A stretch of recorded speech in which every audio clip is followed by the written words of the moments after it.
हम इस वक्त रंग भवन के एग्जीबिशन हॉल में मौजूद हैं, जहां आप मेरे पीछे इन तमाम तस्वीरों को देख सकते हैं।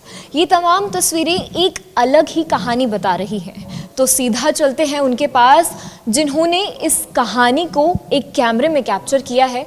चलते हैं उनके पास, उनकी ही जुबानी सुनते हैं इस कहानी को। तो मेरे साथ इस वक्त मौजूद हैं आकाश दास जी, जिनकी जुबानी ही सुनते हैं कि आखिर इन सारी तस्वीरों की क्या कहानी है, कहाँ से वो वाइल्ड लाइफ फोटोग्राफर बने, क्या था उनका सफ़र और कैसी थी ये जर्नी। सबसे पहले सर बहुत स्वागत है आपका। थैंक यू, धन्यवाद, बहुत बहुत धन्यवाद आप। सर, जैसा कि ये तमाम तस्वीरें यहाँ पे इस वक्त नज़र आ रही हैं, अपने आप में ही एक अलग कहानी है। पहला सवाल मेरा यही रहेगा कि ये आइडिया और ये सफ़र ये कहाँ से शुरू हुआ?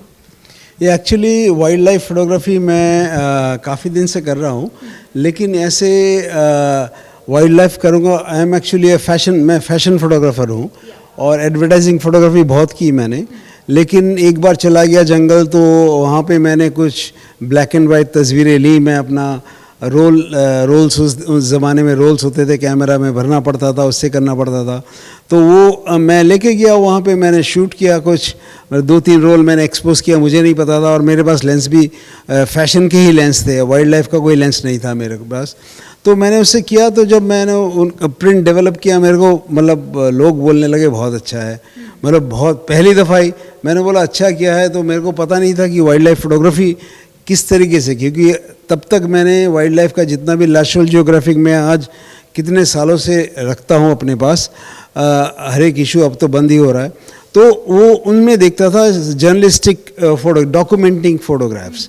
तो मैंने जब मेरे पिक्चर्स लिया, they were nothing documentary, they were like designed photographs. Like I designed it because मैंने जब कहाँ पे एलिफेंट को रखा, कैसे रखा, स्काई भी लिया, आसमान के साथ मैंने उसमें अपना जो है पहाड़ भी लिया, ग्रास लिए मैंने।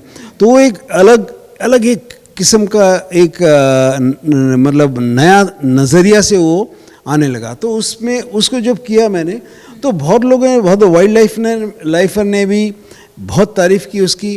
कई लोग जो हैं घर में आए, तो मेरा सिस्टर ने अपना क्या बोलते हैं, अपना जन्मदिन में मेरे को बोला भैया मेरे को कुछ नहीं चाहिए, इसके एक प्रिंट चाहिए मेरे को।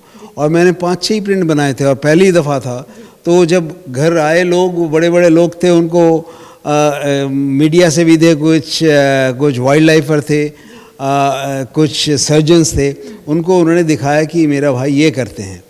तो उन्होंने इतना तारीफ़ किया उसका, बोला बहुत बढ़िया, आप कब एग्जीबिशन कर रहे हो?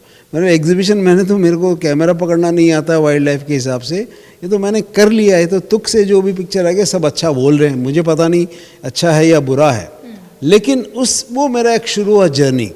तो आस्ते लोगों ने बोला नहीं करो करो, तो मैं जाते रहा, करते रहा। मैं उस ज़माने में प्रिंट बनाना पड़ता था बहुत, मतलब 1-1 घंटे लग जाते थे एक प्रिंट बनाने में। तो बना के मैं पाइल ऑन करता गया, तो और लोग बहुत अप्रिशिएट करते गए। उसके बाद 10 साल मैंने खाली एलिफेंट के ऊपर काम किया। वो करने के बाद फिर मैंने पहला एग्जीबिशन किया। सर, जैसे कि हर एक तस्वीर जी एक अलग कहानी बता रही है, जी। इसमें से ऐसी कौन सी ऐसी खास तस्वीर है जिसके बारे में आप हमारे दर्शकों को बताना चाहेंगे? हर एक भी उसमें हर एक के अंदर जो है एक एक कहानी है, ठीक है। जैसे अगर इसको आप ले लोगे, ये एक टाइगर जा रहा है और टाइगर का रास्ता बहुत दूर है और टाइगर का रास्ता सीधा नहीं है, आगे अंधेरा है, ठीक है। अब टाइगर चले जा रहा है ये, और एक शाफ्ट ऑफ लाइट आया हुआ है ऊपर से जो टाइगर के ऊपर उसको रास्ता दिखा रहा है। अब क्या है कि ये पिक्चर देखने के बाद इनक्रेडिबल इंडिया ने अपना कैंपेन जो यूरोप में किया, अमेरिका में किया, वो ये पिक्चर से किया। बाकी बाद में उन्होंने बहुत सारे पिक्चर्स लिए मेरे से, ये किया। नेशनल जियोग्राफिक ने इसको पब्लिश किया। फ्रेंच एम्बेसी ने इसी के ऊपर एक वो मेरे को बोला इसका मकसद क्या है, मेरा विजिटिंग कार्ड में था, ये पिक्चर देख के बोला, एम्बेसडर ने बोला कि ये तो, मैंने बोला ये जो है ये रविंद्रनाथ का, अगर आपने सुना होगा पोएम कि अकेला चलो रे, if nobody comes to support you at your call, then you move ahead alone. तो ये जो है, ये पूरा कहानी उन्होंने एक पूरा कैंसर पेशेंट के लिए अपने एम्बेसी के अंदर एक एग्जीबिशन किया मेरा, बॉलीवुड के 2-3 ग्रुप्स ऑफ सिंगर्स को बुलाया, उन्होंने फिर उसका एक एग्जीबिशन किया, मनी जनरेट किया, and then they actually give it to the cancer patients. So ये एक बहुत कहानी है, क्योंकि उस ज़माने में लोग बोलते थे टाइगर तो ऐसा होना चाहिए सामने से, पीछे से एक टाइगर, आप टाइगर का पीछे से देखा। सर कभी आपको डर नहीं लगा, आपने इतने नज़दीक से पिक्चर क्लिक करी हुई है?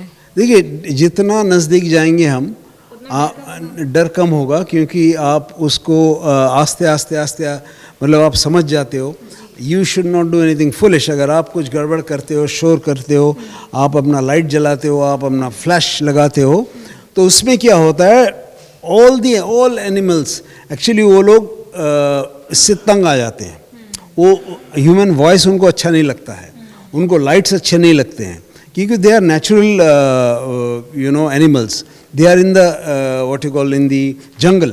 ठीक है, तो उसके लिए आपको भी कुछ जानना पड़ेगा कि जंगल में, वो मैंने आस्ते आस्ते सीखा है, इतने सालों से मैं कर रहा हूँ काम, आस्ते आस्ते मैं सीख रहा हूँ। Every time I go in the jungle I learn कि हाउ टू बिहेव। सर पहले आप जब जाते हो तो क्या दिमाग में ऐसा कुछ विजुअलाइजेशन होता है कि कुछ इस तरीके से लेना है, कुछ ऐसा लेना है? नहीं, वही आदमी को मेरा ख्याल वही रोकता है कि आप हमेशा प्री कंसीव आइडिया लेके जाते हो।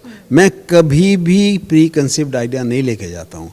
मैं वहाँ पे देखता हूँ क्या सिचुएशन है, उस सिचुएशन के हिसाब से मैं अपना तस्वीर खींचता हूँ।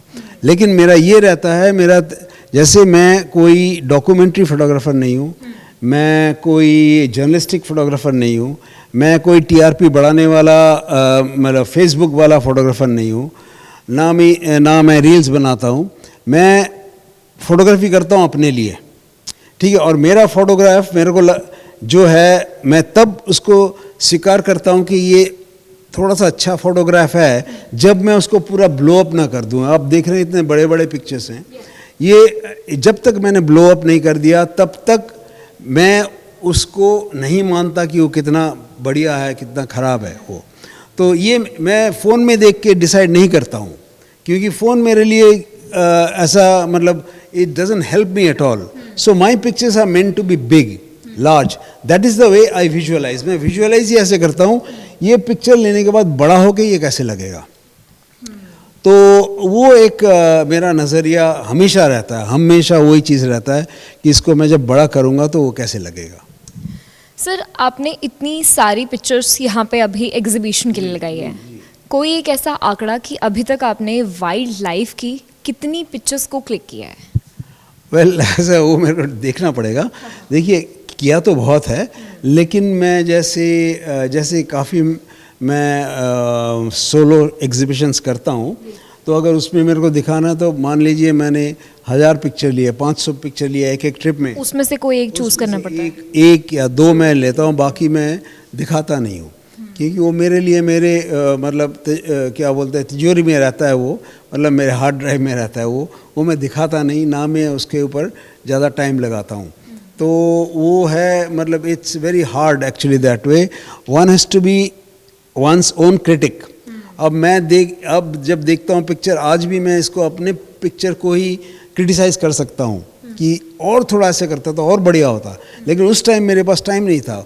2000th of a second में शूट कर रहा हूँ, तो मैं उस टाइम नहीं होता है, So, कितना समय लगता है सर?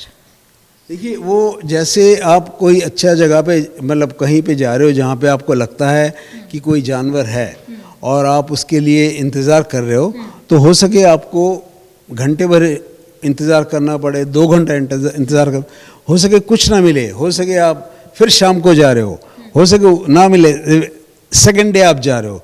लेकिन मैंने देखा अक्सर, जो आप अगर लगातार एक चीज़ के पीछे जाते रहोगे तो वो चीज़ आपको मिलता ही मिलता है।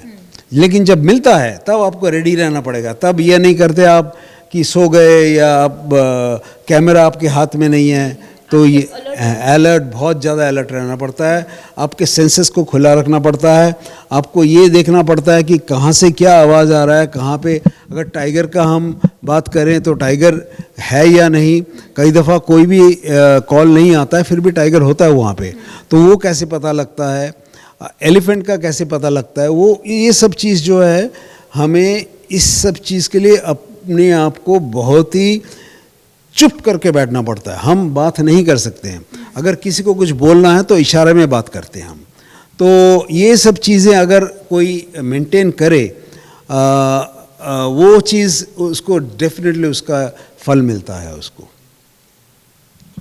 यहाँ पे ऐसी और कौन सी तस्वीर है जो एक अलग कहानी को बयान कर रही है? जैसे अगर मैं बात करूँ उस तस्वीर की, यहाँ पर चलते हैं, ये बेहद शानदार और बेहद खूबसूरत इस वक्त नज़र आ रही है कि यहाँ पर दो हाथी हैं और बीच में ये क्या है सर, आप मुझे बताइए इस तस्वीर के। ये एक्चुअली ये जैकॉल है, ये दो, एक पूरा ग्रुप था एलिफेंट का, और जैकॉल पता नहीं, मुझे नहीं पता क्यों ग्रासलैंड के अंदर बार बार दौड़ के आगे पीछे जा रहा था, शायद वो अपना पार्टनर को ढूंढ रहा था या कुछ भी कारण है, वैसे 2-3 जैकॉल उधर हैं लेकिन अभी उस टाइम एक ही जैकॉल घूम रहा था बार बार, और इधर उधर से घूम रहा था, पगडंडी के ऊपर से घूम रहा था, फिर जा रहा था, फिर आ रहा था, ग्रास के अंदर चले जा रहा था। मैं देखा कि ये लोग जो थोड़ा सा परेशान थे, ये बच्चे इनके साथ हैं, तो जो सूंड को जितना बड़ा फैला सके उससे उसको दूर कर रहे थे, एक्चुअली वो भाग रहा था फिर आ रहा था, तो लेकिन मैंने हिम्मत नहीं हारा, मैं वहाँ बैठा रहा बहुत देर तक, ये लोग अपना ग्रेसिंग कर रहे थे वहाँ पे, तो मैंने भी जीप आस्ते आस्ते हटाया, वो जब आगे जा रहे हैं तो मैं भी थोड़ा थोड़ा आगे आया, फिर बैठ गया चुपचाप। अचानक मैंने देखा कि वो जैकॉल आया और इनके बीच में से, मतलब एक सेकंड के अंदर देखा मेरी तरफ और आगे निकल गया। तो ये अगर आप टाइम बिता रहे हो तो इत्तेफाक से, अगर कोई मेरे साथ जो बैठे हुए थे उनको दिखा भी नहीं ये सीन कब लिया मैंने, ठीक है, मेरे साथ मैं एक ही अकेला ही जाता हूँ, मेरे साथ मेरे ड्राइवर थे, लेकिन उनको नहीं पता चला कि मैंने लिया, ऐसे सीन कैसे लिया है। उन्होंने ये तो देखा है जैकॉल आ रहा था, इधर उधर जा रहा था, लेकिन उनको ये नहीं पता नहीं लगा कि कब लिया, क्योंकि मैं उधर बड़ा अटेंटिव बैठा हुआ था। तो ये थी इन तस्वीरों की कहानी आकाश दास जी की जुबानी। कैमरा पर्सन कुलवंत सिंह के साथ आरजू दुबे, श्रेष्ठ भारत, दिल्ली।